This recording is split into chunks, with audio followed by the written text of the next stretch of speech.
Drama serial बेटियां की अगली एपिसोड में आप देखेंगे कि वारिस अपनी भाभी फिजा से पूछता है कि क्या बात है, आप परेशान लग रही हैं। जिस पर फिजा जवाब देती है कि तुम्हारा भाई दानिश मुझे धोखा दे रहा है। वो घर से बाहर औरतों के साथ घूमता रहता है और मुझे घर में ज़रा सी भी अहमियत नहीं देता। ये सुनने के बाद वारिस अपनी भाभी से कहता है कि भाभी आप बिल्कुल परेशान ना हो, मैं अपने भाई से बात करता हूँ।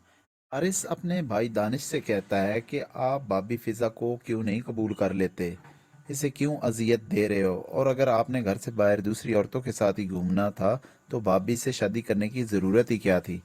इस पर दानिश अपने भाई से कहता है कि फ़िज़ा से शादी मेरी मर्ज़ी नहीं थी, और रही बात दूसरी औरतों के साथ घूमने की, तो मैं दूसरी औरतों के साथ नहीं घूमता। सिर्फ एक ही लड़की है जिसका नाम शुमैला है, और मैं शुमैला से बहुत ज़्यादा मोहब्बत करता हूँ, और मैं शुमैला से शादी करके उसे इस घर में लाना चाहता हूँ। ये सब बातें दानिश के अबू भी सुन लेते हैं और वो दानिश से कहते हैं कि शादी कोई मजाक नहीं कि आज किसी एक से और कल को किसी दूसरी से।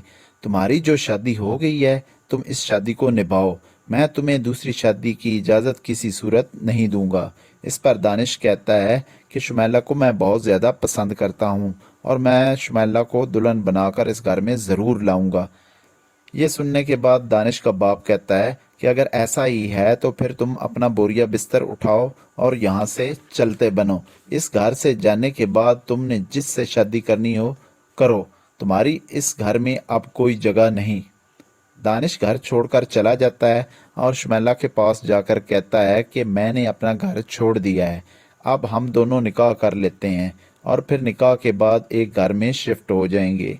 और शुमैला दानिश से निकाह तो कर लेती है, लेकिन शादी के चंद दिन बाद ही शुमैला दानिश से कहती है कि तुम तो मेरी बुनियादी ज़रूरियात भी पूरी नहीं कर सकते, क्योंकि तुम्हारे पास ना तो पैसे हैं और ना ही तुम्हें कोई जॉब मिल रही है। मैं तुम्हारे साथ इन हालात में नहीं रह सकती और अब मैं तुम्हें छोड़कर जा रही हूँ। शुमैला के जाने के बाद दानिश बिल्कुल तनहा रह जाता है, और जब दानिश अपने घर वापस जाता है तो दानिश का बाप इसे कहता है कि अब तुम्हारे लिए इस घर में कोई जगह नहीं, और अब तुम अपनी घर से बाहर रहने की आदत डालो। इस पर दानिश कहता है कि मुझे कोई जॉब भी नहीं मिल रही, और दूसरा मेरे पास पैसे भी ख़त्म हो गए हैं। अब मैं कहाँ जाऊँगा, कैसे गुजारा करूँगा।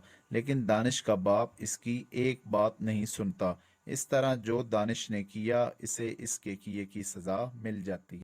नाजरीन, वीडियो को लाइक कीजिए, चैनल को सब्सक्राइब कीजिए और साथ लगी बेल आइकन को लाजमी क्लिक कर दीजिए ताकि हमारी आने वाली वीडियो